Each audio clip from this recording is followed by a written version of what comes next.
Te doy gracias esta hora porque eres bueno.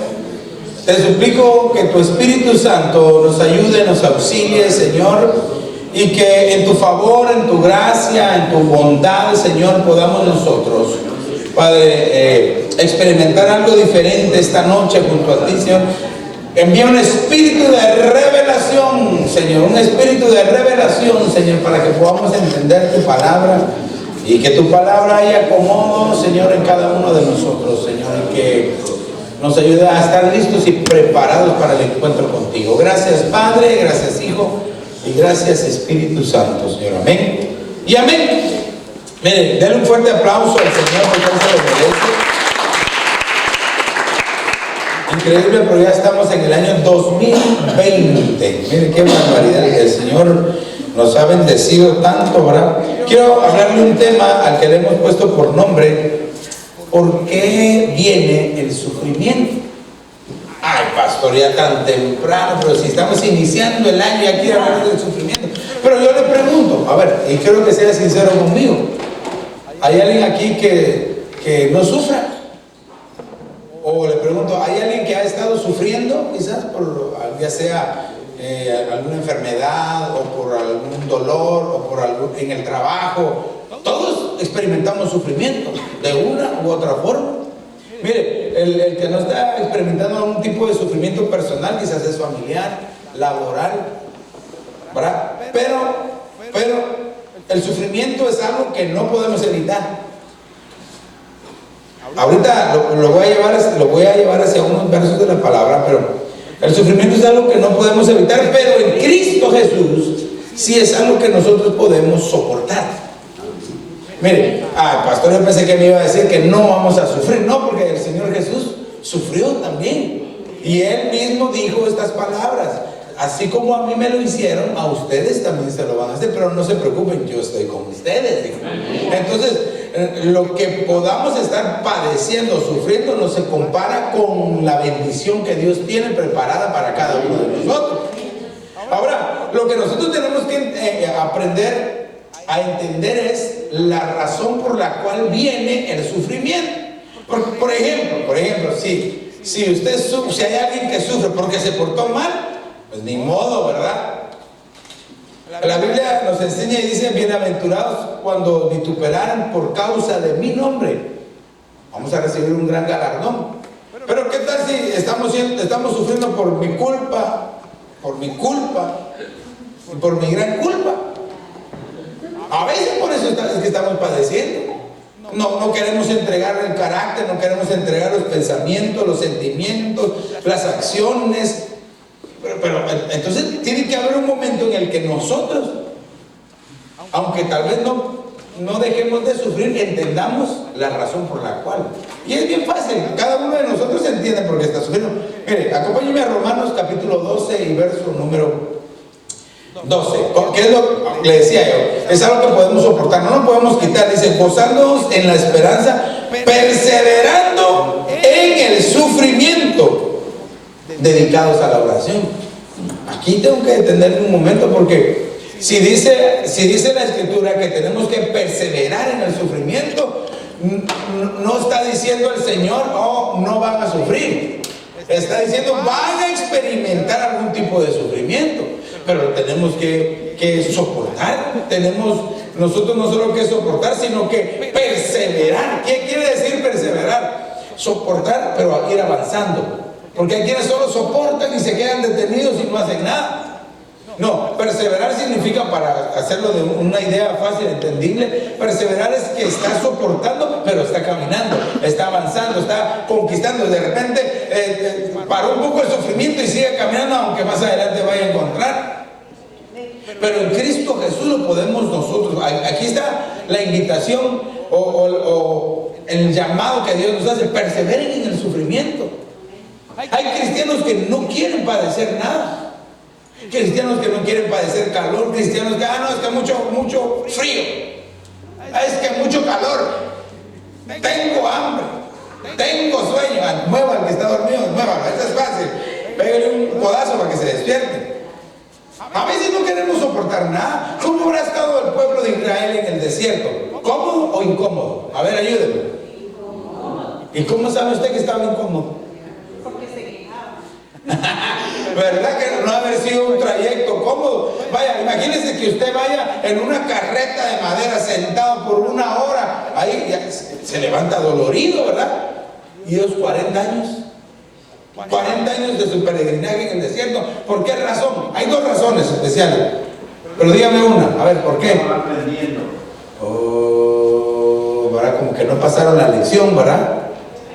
La Biblia dice claramente que, dice, te metí en este desierto durante 40 años para probar lo que había en tu corazón, si habías o no de obedecerme, y no me obedeciste. Por eso los que entraron, dice, no salieron. Y los que dijeron que no iban a salir fueron los que salieron. Dijeron, todos los niños van a quedar muertos aquí en el desierto.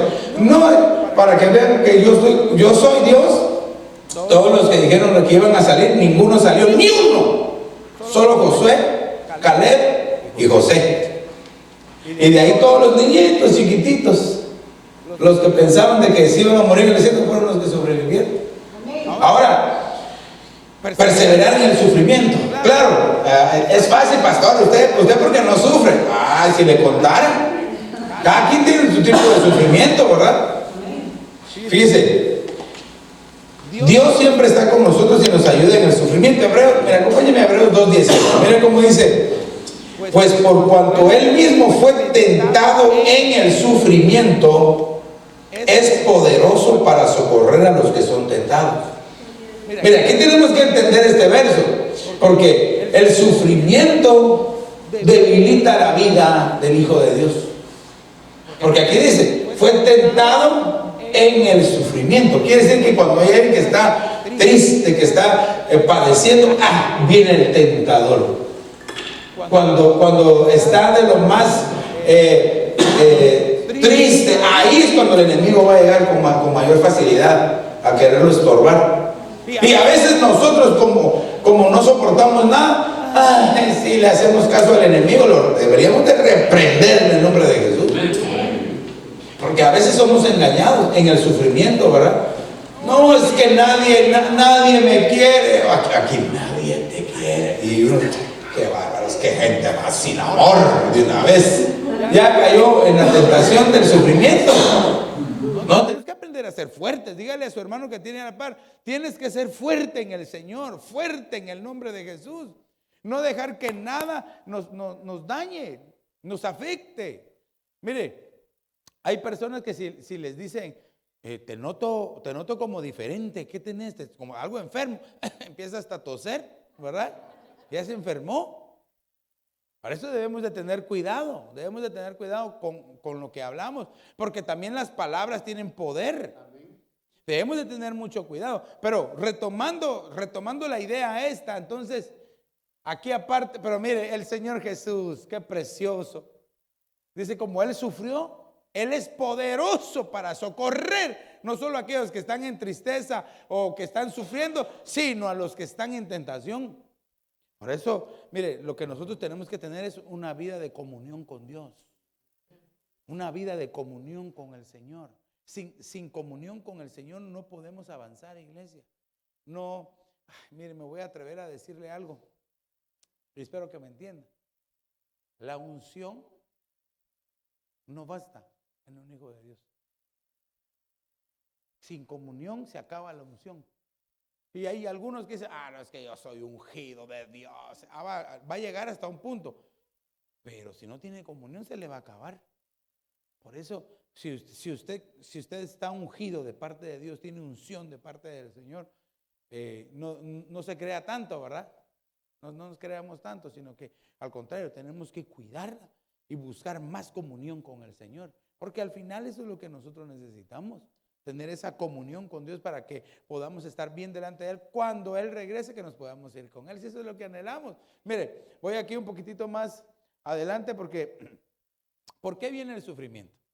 Ya le puse esto como introducción de que el sufrimiento ahí está, pero en la Biblia yo encontré algunas, hay más. Yo sé que si usted busca en la palabra de Dios va a encontrar más. Y no sé si me va a dar tiempo de dárselas todas hoy, tal vez se las doy en el próximo servicio, pero quiero empezar de una vez. Una de las primeras razones por las cuales viene el sufrimiento es por la infidelidad. Mire cómo dice Números capítulo 14 y verso 33. Y vuestros hijos serán pastores por 40 años en el desierto y sufrirán por vuestra infidelidad hasta que vuestros cadáveres queden en el desierto. Era lo que platicábamos al principio. Mire, pero aquí, ¿por qué causa vino el sufrimiento? Por serle infiel a Dios. Muchos piensan solo en la infidelidad, ¿verdad? En matrimonial, conyugal. Y claro, eso es una terrible infidelidad. Horrenda. Pero cuando uno le es infiel a Dios. Pastor, ¿y cómo uno le puede ser infiel a Dios? No digamos con pecar, pues un pensamiento malo. Hablar mal de alguien. Ya estamos siendo infieles a Dios.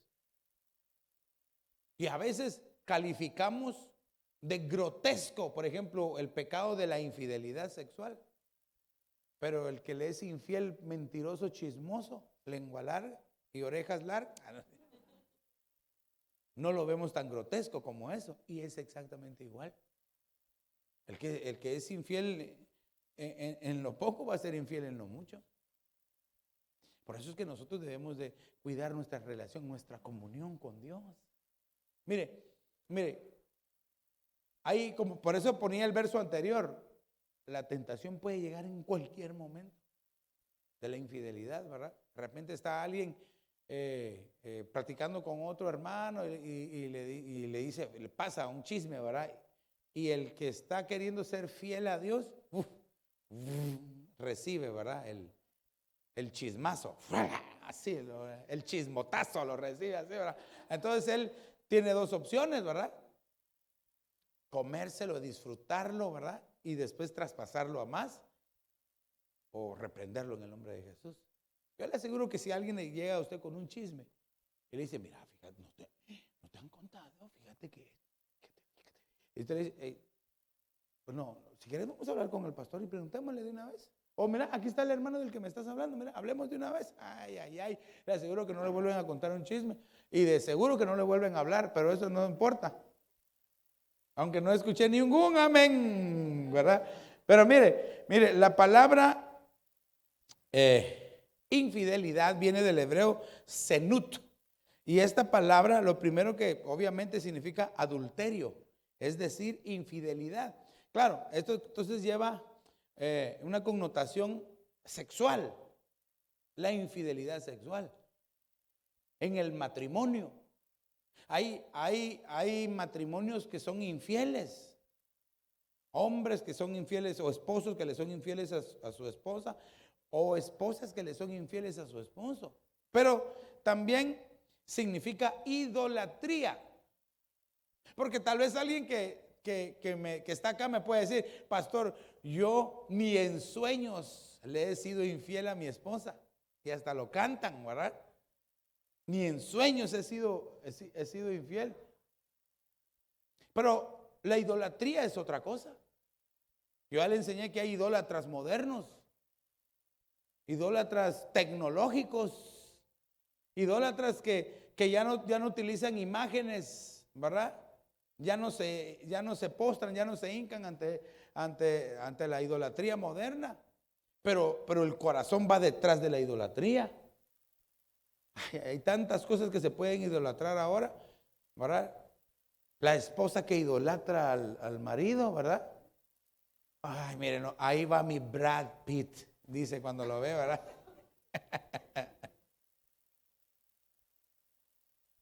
O los padres que idolatran a los hijos.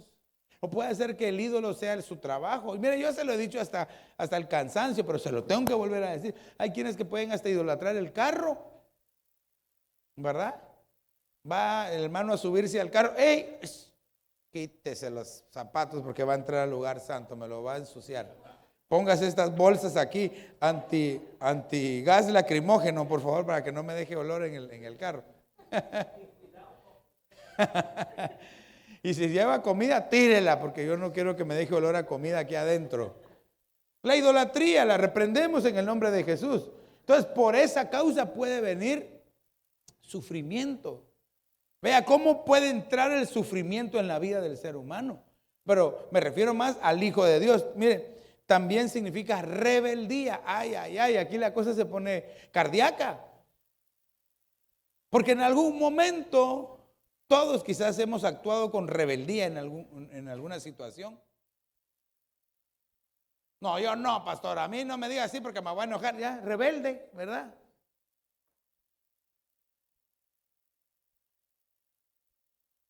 Y es terrible porque la rebeldía es como pecado de hechicería, dice. Como pecado de hechicería. ¿Qué le parece? Quiere decir que aquellos que son rebeldes, que están en rebeldía, o pareciera como que están hechizados. Ahora, hechizar es una palabra que nosotros siempre pensamos un embrujo, ¿verdad? Hocus pocus, así, ¿verdad? Polvos. Bueno, eso es parte de los hechizos. Pero acaso no en el libro de los Gálatas les dice Gálatas insensatos, ¿verdad? Voy a usar la versión moderna, ¿verdad? Gálatas insensatos. ¿Quién os hechizó? ¿Quién os embrujó? Ahora, la hechicería, entonces quiere decir que tiene niveles. Hay un nivel que es espiritual, de espíritus y demonios, y hay otro que es humano. Porque cuando el apóstol Pablo les está diciendo, ¿quién nos hechizó? Óigame bien, él le dice, ¿quién nos hechizó a creer otro evangelio? ¿Cómo ellos pudieron haber creído en otro evangelio? Porque quiero que entendamos, que entendamos ese verso. ¿Cómo cree usted que pudieron haber creído en otro evangelio? Solo con el micrófono, ahí con el micrófono. A ver, para que usted vaya pensando también. Mire, la respuesta es bien sencilla, pero me gusta que piense y que opine, ¿verdad? A ver, ¿por qué razón pudieron haber creído en otro evangelio? Cuando las personas nos dejamos influenciar o nos dejamos a sembrar en la cabeza, ¿qué le digo? Pensamientos que no tienen que ver con la palabra de Dios o con el Señor, y nos dejan plantado esa semilla en nosotros, y nosotros comenzamos a creerla. O a recibirla y o a creerla, recibirla, entonces están sembrando en nosotros algo diferente. Eso es como un hechizo, pastor. Sí, fíjese, mire que cabal, ahí está. Por favor, le dan doble café al hermano Luisito. Ay, ay, ay. Entonces, para que ellos pudieran haber creído en otro evangelio, mire, les hablaron. Entonces empezaron a recibir y a escuchar. Entonces, ese es el primer nivel de los hechizos. Manipulación. Eso es el primer nivel. Mire, hay brujos modernos que solamente manipulan a las personas con sus palabras. Y ya las embrujaron, ya las hechizaron. No vaya a hacer esto, no vaya, hermano, pura manipulación. Y lo peor de todo es de que quedan amarrados ahí, pues, influenciados. Entonces, pero no deja de ser diabólico, pues, ¿verdad? Porque esa es una influencia de puros demonios, solo que todavía no ha entrado al nivel espiritual, no ha llegado a hacer una posesión demoníaca, pero sí están siendo hechizados. Por eso en el nombre de Jesús reprendemos todo eso. Por eso usted, como yo le he enseñado, las ovejas comen por sus oídos, ¿verdad? Lo que están escuchando, la palabra que están escuchando, cómo se están alimentando. Hay que tener cuidado. Porque de repente solo está escuchando cosas que no le van a edificar. No le van a edificar, ¿verdad? Mejor leamos la palabra de Dios, escuchemos la palabra de Dios. Aunque la Biblia menciona libros que no están en la Biblia, mejor leamos la Biblia. Mejor leamos la palabra de Dios. Amén. Ok, vamos más adelante porque, mire, también significa fornicación. Entonces tenemos adulterio y fornicación, casados y solteros, o sea que ahí abarcó todo, ¿verdad? Por esa causa puede venir, no puede, definitivamente que viene sufrimiento en el alma de la persona. Ahora, ¿qué hacer? ¿Verdad? Porque eso es fácil de entender, ¿verdad? Ya se cometió. ¿Qué hacer? ¿Qué tenemos que hacer? Mire, abandonar las costumbres que contaminan. Aquí no hay vuelta de hoja. El que se contaminó tiene que ir, lavarse, ¿verdad? Descontaminarse y buscar caminar en santidad. Sin santidad nadie verá al Señor. Mire cómo dice el Salmo 106, verso 39. Así se contaminaron en sus costumbres y fueron infieles en sus hechos.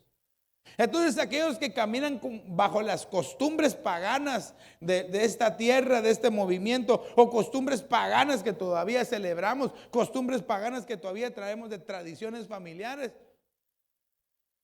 van a resultar en algún momento ser infieles delante de Dios. Uy, aunque no me diga amén, ¿verdad? Porque las costumbres de los hombres, dice, son vanidad.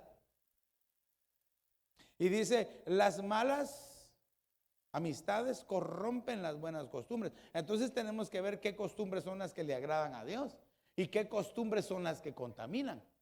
Pero aquí dice, se contaminaron en sus costumbres y fueron infieles en sus hechos. Me llama poderosamente la atención, porque entonces quiere decir que si uno está teniendo una mala costumbre, al final va a resultar siendo infiel en sus hechos. Ya no solo en sus pensamientos o en sus sentimientos, sino que va a terminar haciendo las cosas infieles delante de Dios, ya sean sexuales o sea de cualquier índole. Va a resultar siendo infiel. Por eso es que debemos de tener cuidado. Por ejemplo, una buena costumbre. Una buena costumbre está en Hebreos capítulo 10 y verso 25, ¿verdad? Yo sé que usted se la sabe de memoria. Dice, no dejen de congregarse como muchos tienen por costumbre. O sea que el no congregarse es una mala costumbre. Y entonces podemos decirlo que el congregarse entonces es una buena costumbre. Y tanto más que veis que aquel día se acerca, dice. Hermanos, si las cosas, ahora que uno ve las noticias, dice, Dios santo, las cosas están, ¿verdad? Aunque hay muchos que se alarman, y peor si va a haber una guerra y una tercera guerra mundial. No creo que sea la tercera guerra mundial, porque todavía faltan muchos acontecimientos, ¿verdad? Tienen que pelear todavía en Medio Oriente, se tienen que cumplir la profecía de Asaf, ¿verdad? El Salmo 83, bueno, muchas cosas que tienen que suceder en un periodo, no sé si largo o corto de tiempo, pero sea que sea en un día, un año o 100, tenemos que estar preparados nosotros, tenemos que estar listos. Pero mire, sin mancha y sin arruga para irnos con el Señor. Ahora, si tenemos costumbres que nos contaminan, mire, puede ser que hasta ver televisión sea una mala costumbre que lo contamina. Mira, ahora en estos tiempos, la costumbre, ¿verdad? Hay personas que no pueden salir a la calle si no llevan su san teléfono, ¿verdad? Si no llevan su santo teléfono, ¿verdad? Sí. Y todos ¿y qué pasó? ¿Qué tenés? No, es que se me olvidó mi teléfono. Ay, yo pensé que había visto al Señor o algo así, pues, ¿verdad? Necesitan tener esa comunicación. Se vuelve una costumbre. Vaya, que la usemos para... ¿Y qué está haciendo? Oh, es que acabo de mandar un consejo evangelístico, así, acabo de predicarles. Eso está bien, hay que utilizar las redes para eso, mandar un texto de bendición. Pero si solo está viendo cosas que ni edifican a veces, no digamos las cosas pecaminosas que a veces pueden estar a la cercanía de un solo clic con el dedo. Debemos de tener cuidado y debemos de ser celosos nosotros mismos de guardarnos delante de Dios. Entonces, desechar todas las costumbres que contaminan. Usted sabe qué costumbre le contamina. Espero, ¿verdad? Y que no piensen, no es malo, es bueno. No, hay que tener cuidado, ¿verdad? Mire cómo dice Jeremías 3:14. Volved, hijos infieles, declara el Señor, porque yo soy vuestro dueño y os tomaré. Mire que esto pareciera como el arrebatamiento. Mire, y os tomaré uno de cada ciudad y 2 de cada familia y os llevaré a Sión. Sión es la iglesia, Sión es la iglesia que va a ser arrebatada. Yo quiero ser de aquellos que son arrebatados, iglesia.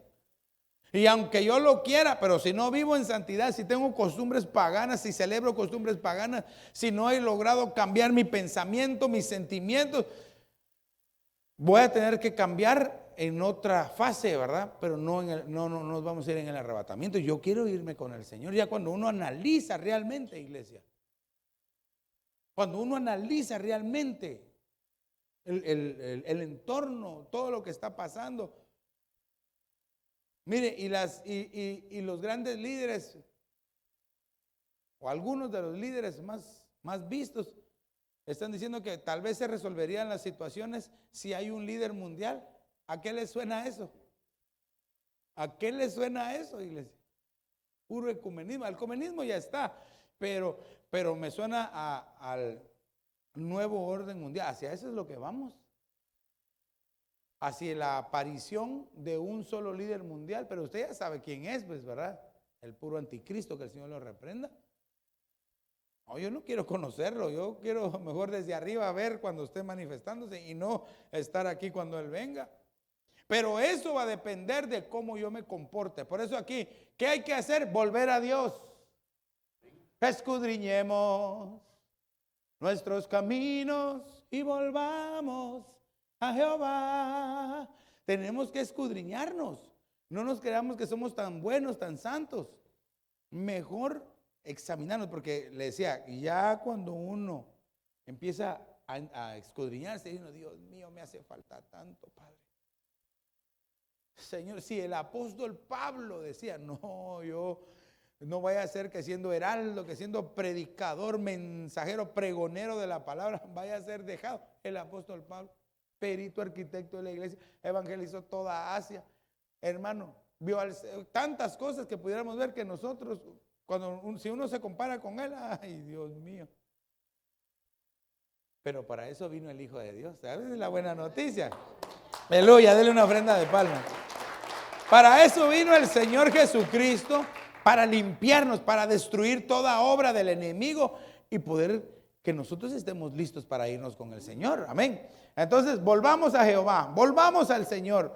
Mire, y aquí, o el verso 22, ¿verdad? Jeremías 3:22, dice, volved hijos infieles, yo sanaré vuestra infidelidad. Aquí estamos, venimos a ti, porque tú, el Señor, eres nuestro Dios. Mire, entonces aquí la primera dice que Él es nuestro dueño, le pertenecemos a Él. Pero aquí dice, volvamos al Señor porque Él va a sanar nuestra infidelidad. Quiere decir de que aquel que ha sido infiel ya de cualquier forma está enfermo y necesita ser sanado por el Señor. Lo que pasa es que hay enfermedades que no se notan, ¿verdad? Hay enfermedades espirituales que no se ven por fuera, están por dentro. Por eso es de que el Señor Jesús, por eso es que Dios trabaja en la vida de los hijos de Dios por dentro. Dígale a su hermano, es por dentro primero. De nada sirve venir así súper bien arreglados, ¿verdad?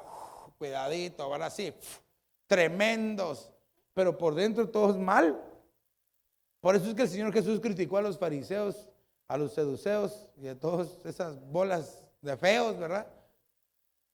Parecen sepulcros blanqueados, por fuera bien calidad, pintados, repellados con flores y colorcitos bien bonitos y mire, y así adornados, pero por dentro apestan. Yo prefiero mejor no verme tan bien por fuera, pero que por dentro esté limpio delante del Señor. Que cuando el Señor venga y me mire, ay, mi hijito, mire, feíto, pero por dentro bien lindo, bien limpio. Ay, yo prefiero que me diga así el Señor. Y no que diga, a la viene este Brad Pitt al infierno, váyase, al lago de fuego. No que al infierno, al lago de fuego de una vez. Ay, Padre Santo. Por favor, ahí editan ese nombre. Ya lo mandamos, no, usted lo mandó, ¿verdad? No. Volvamos al Señor entonces. Mire, Apocalipsis 2:5 dice, ven y haz las primeras obras. Acuérdate de dónde has caído. Ahí le está diciendo el Señor, acuérdate de dónde te saqué y haz las primeras obras. Entonces, para sanar toda infidelidad, tenemos que volver al Señor. Tenemos que arrepentirnos y volver al Señor. Ahora, mire, ¿por qué otra razón viene sufrimiento en la vida del Hijo de Dios por la prostitución. Pastor, qué gruesa esa palabra. Pero sí, mejor, mire, mejor leámoslo primero. Segunda de Crónicas 21:12. Póngale atención al verso porque es un poco largo. Y le llegó una carta del profeta Elías que decía: así dice el Señor, Dios de tu padre David, por cuanto no has andado en los caminos de Josafat tu padre, ni en los caminos de Asa, rey de Judá, sino que has andado en el camino de los reyes de Israel, y has hecho que Judá y los habitantes de Israel se hayan prostituido como se prostituyó la casa de Acab. Y también has matado a tus hermanos, tu propia familia, que eran mejores que tú. He aquí el Señor herirá con gran azote a tu pueblo, a tus hijos, a tus mujeres y a todas tus posesiones. Mira el final. Y tú sufrirás una grave enfermedad, una enfermedad de los intestinos, hasta que día tras día se te salgan a causa de la enfermedad. Pero aquí está hablando acerca de la prostitución. Y ahorita vamos a ver el significado, pero qué cosa más terrible. Cuando uno estudia la vida de los reyes de Israel, uno se da cuenta que todos fueron infieles. Solamente 2 reyes no fueron infieles. O quizás a lo sumo 3, ¿verdad? Pero, iglesia, de ahí todos hicieron lo malo. Toditos. Y se fue detrás de los ídolos y no anduvo en los pasos de su padre, sino que aquí dice que hicieron lo mismo que Acab. ¿Usted se recuerda quién era Acab? ¿Quién era la esposita de Acab? Jezabel, imagínese. Y usted conoce la historia de Jezabel, un espíritu tremendo, lo reprendemos en el nombre de Jesús. Entonces aquí le está diciendo, mira, se prostituyeron como en la casa de Acab. Entonces tenemos que entender qué era lo que hacía la casa de Acab. En la casa de Acab habían falsos profetas. Usted sabe que en la mesa de Jezabel llegaban los profetas y se sentaban con ella y comían con ella. Aunque en algunas traducciones, en el texto original del hebreo, da a entender como quien dice que llegaban ahí a su mesa y se prostituían con ella. ¡Qué horrible! Y eran 400 profetas de Baal y 450 profetas de Aser. Entonces quiere decir de que debemos nosotros de entender. Ahora, la prostitución, pues usted entiende el nombre, ¿verdad? Es algo feo, ¿verdad? Pero quiero que lo veamos en el texto original. En el hebreo se dice saná. Y lo que significa es desenfreno, es decir, no tener límite, ¿verdad? Hay personas que no tienen límite, no tienen un freno. Por eso dice la escritura, Proverbios 22:6, instruye al niño en el camino del Señor para que cuando llegue a ser viejo nunca se aparte de él. Si no les ponemos un freno a nuestros hijos ahora que son pequeños, cuando sean grandes va a ser bien difícil. Por eso si su hijo le dice, no quiero ir a la iglesia, tráigaselo aunque sea del pelo. Es que él ya decide. ¿Y cuántos años tiene? 2. ¿Cómo va a decidir él? No, usted tráigaselo. Ok, mire, también, pues obviamente significa prostituirse, fornicar, ser prostituta, pero mire, servir a dioses ajenos. Claro, está hablando de idolatría. Entonces la prostitución va también con la idolatría, pero aquí ya no es solamente adorar, sino servir a dioses ajenos. Prestar su servicio a algo que a Dios no le agrada. Si usted es un servidor de Dios, ¿cuántos son servidores del Señor aquí? Amén. Y si usted ha sido llamado a servirle al Señor y tiene un privilegio en esta iglesia, pero usted de repente cuando le toca privilegio no viene porque se le cruzó cualquier cosa del mundo, se está prostituyendo. Porque se está yendo detrás de Dios. Ay, pastor, pero yo no los estoy adorando. Pero dejó de servir. ¿A quiénes que dejan de servir por cualquier cosa? O le sirven a Dios o a saber a quién más le estarán sirviendo. Amén. Solo un amén santo escuché ahí. Aleluya. Mire lo que significa. Es abandonar a Dios. Padre Santo. ¿Qué cosa más terrible es abandonar a Dios? Pastor, yo nunca, in my entire life, me he alejado del Señor. Y eso es lo que a veces pensamos nosotros. Abandonar, dice la Biblia que el Señor Jesús le dijo a sus discípulos: separados de mí, nada podéis hacer. Entonces, hay quienes abandonan y se separan del Señor. Voy a ir un poquito más adelante. Mire, lo último que significa es una apostasía espiritual. Qué cosa más terrible.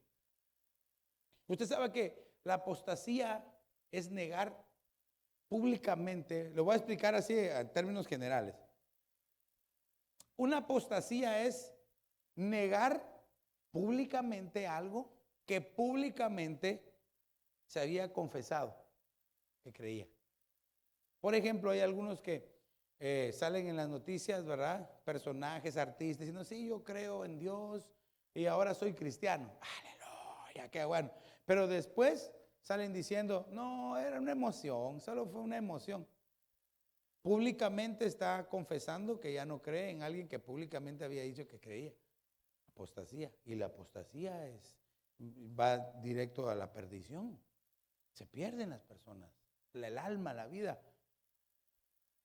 Mire, ahora entiendo por el panorama que se está dando alrededor del mundo, para usted, los conflictos que se están dando. El lugar donde fue el conflicto ahora, ¿verdad? Allá en la región de Oriente, ¿verdad? Y cae un avión con 200 personas, 200 almas que se perdieron así en un momento. Pastor, ¿cómo así que se perdieron? Bueno, las vidas se perdieron. No sabemos si habían entre ellos cristianos o no, o que habían aceptado a Jesús, que conocían. Pero pongamos que no conocían a nadie de ahí, pues porque es lo más lógico, ¿verdad? Que uno pudiera pensar. Se perdieron 200 almas. Ahora entiendo yo por qué el Señor dice que mi tardanza no es porque realmente estoy retrasando la venida, sino porque quiero dar tiempo que todos se arrepientan. Entonces a veces tienen que pasar estas cosas, estos conflictos, mire, estos tambores que están sonando, para que nos preparemos, que nos despertemos, digamos: Señor, ¿y qué pasaría si tú hubieras venido hace 2 días? ¿Será que me hubiera ido contigo? O hubiera visto cuando prende la televisión, sale el nuevo líder mundial, llene la aplicación para su chip privado, único. Tenemos que despertarnos de lo que está pasando, iglesia. Porque mira, hay muchos que sufren no porque merezcan sufrir, sino porque no están haciendo lo que tienen que hacer para no sufrir. Y no estoy diciendo ninguna campaña mentirosa, ¿verdad? Tampoco, ¿verdad? Porque yo le pudiera decir: pare de sufrir, pero no es eso. No es eso, porque la Biblia dice que debemos de soportar el sufrimiento, perseverar en el sufrimiento. Va a haber un momento donde ya no vamos a sufrir. Dice que el Señor va a enjugar todas nuestras lágrimas y todo el llanto y todo el dolor, y vamos a estar felices con Él. Pero hasta que estemos con Él, mientras estemos aquí en la tierra, vamos a tener que pasar una copa o una cuota de sufrimiento, pero que no sea por nuestra culpa, ya le dije, sino que sea porque le estamos amando y buscando al Señor. Ahora, ¿qué hacer? ¿Qué hacer en este tipo de sufrimiento? Lo primero, ¿verdad? Aquí parecen los versos anteriores, pero son iguales. Mire, Jeremías 3:12 dice: ve y proclama estas palabras al norte y di: regresa, infiel Israel, declara el Señor, no te miraré con ira, porque soy misericordioso, declara el Señor, no guardaré rencor para siempre. Qué misericordia la del Señor, dando tiempo para que nos arrepintamos. Pero si mire, si está en Apocalipsis, dice que le dio tiempo a Jezabel que se arrepintiera y no quiso. ¿Cuánto no más a sus hijos? Está dando tiempo para que se arrepientan. Regresa, dice, no te voy a ver con ira. Está diciendo: vaya, está bueno, pues quizás estuve enojado, pero ven, acércate, te quiero restaurar, te quiero salvar, te quiero limpiar, te quiero quitar toda apostasía espiritual. Quiero limpiarte de que tal vez seguiste a dioses ajenos. Pero pastor, yo nunca he seguido a ningún Dios ajeno. O solo que así se llame, ¿verdad? Dios ajeno. No, pero tenemos que entenderlo. Padre Santo, ya solo 5 minutos me quedan. Que va, ustedes le adelantaron a Elías, ¿verdad? Tú le adelantaste, ¿verdad? Y estoy tan emocionado aquí yo compartiéndole ya casi hora. ¿Qué es lo que le quiero decir? A veces nosotros no entendemos el propósito de Dios, pero Dios quiere darnos el tiempo suficiente para que nos arrepintamos y que estemos limpios delante de Él, para que cuando Él regrese no suframos, porque hay quienes van a sufrir cuando el Señor regrese. ¿Cómo así, pastor? Sí, ¿acaso no dice la Biblia? Y verán al que traspasaron, dice, ¿verdad? Y lo verán, y ahí está el Señor Jesús presente y todos viéndolo. Y cuando ustedes lo ven, ahí será el lloro y el sufrir. Porque van a decir, Él es, y nosotros lo matamos. Él era. Sí, por eso es que ahora, mire, estamos viviendo un tiempo tan hermoso de misericordia, que lo que el Señor quiere es, iglesia, despiértate, iglesia, levántate, iglesia, límpiate, iglesia, prepárate para el encuentro conmigo. Eso es lo que el Señor nos está diciendo a todos. Pero ¿qué pasa si nosotros no obedecemos a la voz del Espíritu Santo? No obedecemos al llamado. Pero mire, a lo que el Señor nos dice, regresa, no te voy a ver con ira, porque soy misericordioso. No guardaré rencor para siempre. Mire, aunque el sufrimiento esté, no para siempre estrillado el trigo. Va a haber un momento que aquí en la tierra vamos a parar de sufrir. Por lo menos esa es la esperanza que tenemos, ¿verdad? Mire, hay un hermano que me contaba parte de su testimonio, me decía que en el trabajo estaba un poco difícil la situación. ¿Verdad? Y habían de aquellos jefes que los tenían así, como usted ha visto cuando presionan las latas de soda que las meten, así tenían al hermano. Y el hermano perseverando siempre. Un día yo le decía, no hombre, no te preocupes, vas a ver que el Señor te va a ayudar. De repente me dice, aleluya. Dije, ¿se habrá muerto el jefe? Dije, ¿qué pasó? No, me dijo, renunció. Y ahora estoy tan tranquilo, en paz. O sea, de que hay momentos de sufrimiento de los cuales tenemos que aprender. Hasta en los momentos de paz también tenemos que aprender a decir, ay Señor, qué rico esta paz. Mire, en mi trabajo en Guatemala, yo tenía un jefe y se lo compartía al hermano, ¿verdad? Que yo estoy acostumbrado a trabajar bajo altísima presión o bajo presión extremísima. Ese jefe, hermano, era de lo más terrible que usted puede imaginar. No me quiero extender mucho porque ya Elías ya me marcó allá el 0, ¿verdad? Entonces, pero el Señor me movió de la oficina de donde estaba con ese jefe hacia otro lugar de mayor rango y me fui al otro lugar, aunque ahí era de mayor rango, que ya trabajaba yo en el palacio, ahí me sentía tan, pero mire, decía yo, pero no siento ni dolor, ni tensión, ni me brincan los ojos, ni nada. Decía yo, wow, Señor, el Señor me ayudó.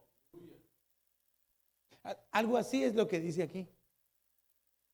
Regresa, no te voy a ver enojado, hombre. Te voy a mostrar mi misericordia, dice el Señor, aleluya. Ahora, ¿qué más hay que hacer? Apocalipsis 2:5, recuerda por tanto de dónde has caído y arrepiéntete y haz las obras que hiciste al principio. Si no, vendré a ti y quitaré tu candelero de su lugar, si no te arrepientes. Entonces aquí una parte fundamental, hijita, si me puedes ayudar, una parte fundamental es el arrepentimiento. Si usted y yo buscamos el arrepentimiento en cualquiera de estas situaciones, porque ya le dije, ¿verdad? En casos extremos de prostitución, pues usted ya sabe, ¿verdad? Pero no me refiero tanto a esto, sino que es a servir a dioses ajenos. Es ocupar el tiempo que usted ya le dedica a Dios a hacer otra cosa. Ay, pastor, pero ¿qué tiene de malo estar con la familia viendo una movie? Así una movie familiar. No tiene absolutamente nada de malo. Pero si lo está haciendo en el tiempo que usted le dedicó a Dios, entonces usted se está prostituyendo porque está cambiando lo que es de Dios por otra cosa. No le está dando el valor a lo que es de Dios. Y Dios en algún momento le va a preguntar, ¿por qué lo hiciste? Yo quería visitarte. ¿Sabe usted que si de repente hay algún hermano o alguna familia que no viene, por ejemplo, un día al servicio y el Señor nos bendice, como siempre nos bendice, se perdió esa bendición? Pero hay más. Pero esa se la perdió. ¿Qué tal ahí era donde venía la respuesta exacta que Dios decía, era lo que yo estaba esperando, Señor? Bueno, tal vez el Señor se lo puede dar en otro lado, de otra forma, pero la bendición que le tocaba recibir ya no la recibió. Por eso, iglesia, aprendamos, ¿verdad? Sirvámosle al Señor con todas nuestras fuerzas.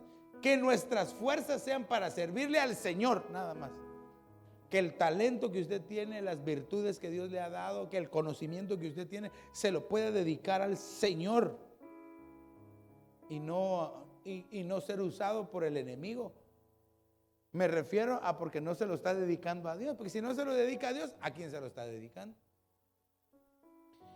Ok, y con este quiero terminar. ¿Cómo librar, cómo solventar el haberse ido detrás de dioses ajenos en prostitución? Fíjese que a eso le llama la Biblia prostituirse, ir detrás de los dioses ajenos. Ya le expliqué qué es ir detrás de un dios ajeno. Entonces dice Proverbios 15:10. La disciplina severa es para el que abandona el camino. El que aborrece la reprensión morirá. Entonces hay quienes abandonan el camino del Señor, se alejan de Dios, y entonces lo que toca, ¿qué es? La disciplina. ¿Cómo lo vamos a disciplinar? Hay casos que el Señor utiliza para disciplinar a los padres, ¿verdad? Para disciplinar. Y por ejemplo, si alguien ha abandonado el camino, necesita ser disciplinado. Pero a veces pensamos que la disciplina solo es, a ver, afílenme este machete. Cuando venga le dan sus... Claro, hay disciplina que sí necesita chevetazo, ¿verdad? Con la vara. Padre Santo, quien me estuviera viendo va a decir, qué salvaje, ¿verdad? Pero me estoy refiriendo a que dice la Biblia que cuando hay un hijo que es desobediente, dice, la vara lo libra de ir al infierno. Usted sabe cómo va a disciplinar a sus hijos. Ahora, porque la forma de disciplinarla, dice, la vara es hablándole primero. Tú le hablas, le explicas qué fue lo que hizo. Y si no quiere, bueno, lo castigas, pero ¿de qué forma? Tú ya sabrás, le quitas lo que más quiere. Y si no quiere entender, ahí sí ya va el chavetazo. Pastor, ¿y si ya son grandes, qué hago? Ahí sí ya toca que orar. Toca que orar, pero no debemos dejar de disciplinar. Y fíjese que aquí utiliza la disciplina severa. Es para el que abandona el camino. Quiere decir que el Señor es severo con aquel que abandona el camino, con aquel que se aleja del Señor. Así dice la Biblia, a quien Dios toma por hijo lo azota, dice. ¿Cuántos son hijos de Dios? Siéntase dichoso si a usted alguna vez lo han disciplinado. Porque le decía, bueno, a veces Dios usa a los padres, usa a los pastores, a los ministros para disciplinar. Y no por eso quiere decir que nosotros los pastores seamos malos, ¿verdad? Cuando se ejerce una disciplina. Aunque de todas formas todos ven mal a un pastor que disciplina. Sí, el pastor no me quiere. Pero no es eso, al contrario. Porque se ama es que se disciplina. Ahora, ¿no será que antes de que alguien abandone o que le sirva a dioses ajenos y ocurre una apostasía espiritual, sería mejor que viniera la disciplina sobre nosotros? Ahora, yo prefiero ser disciplinado yo, porque la disciplina también se ve como alguien, cuando se ve alguien que es disciplinado, no es que todos los días, venga, todos los días le están disciplinando y pegando. No. Ser disciplinado significa ser obediente y hacer lo que le toca. 1, 2, 3, 4, 5 y ahora 5.1, 5.2, 6. Así bien disciplinadito, bien haciendo todo lo que le toca. Porque si yo o usted no es disciplinado, usted mismo, ahí sí entonces lo van a disciplinar. Y le aseguro que dice la carta a los hebreos que a nadie le gusta ser disciplinado. Pero ya le dije, es por amor. Entonces, ¿no será, iglesia, que necesitamos ser disciplinados nosotros? Usted examínese. Yo lo invito para que usted se examine y que si usted le quiere decir al Señor junto conmigo, Señor, enséñame a ser disciplinado. Yo quiero ser disciplinado. Quiero servirte. Si ese es su anhelo, yo le invito, póngase de pie, hagamos este ejercicio de fe y póngase de pie y dígale al Señor: Señor, aquí está mi vida delante de ti. Señor, te suplico que me auxilies, que me ayudes, que tu Santo Espíritu, Señor, en el nombre de Jesús, Padre, nos auxilie. Señor, aquí estamos delante de ti, suplicándote tu misericordia, Señor, en el nombre de Jesús de Nazaret, Señor. Mira a tu pueblo que poniéndose de pie esta noche te dice: Señor, queremos ser disciplinados. Yo quiero aprender a ser disciplinado, Señor. Y si es necesario, Señor, que tu mano nos discipline, Señor, que sea en misericordia. Mira a tu pueblo, mira las casas. Tú conoces a cada uno, Señor, en el nombre de Jesús. Si necesita una disciplina severa, Señor, o empezar a ser disciplinados cada uno. Este es un bonito tiempo, iglesia, para que empecemos nosotros en este año de la reconciliación a ser disciplinados delante de Dios. Oh sí, Señor, Padre, por favor, en el nombre de Jesús, sí, Señor.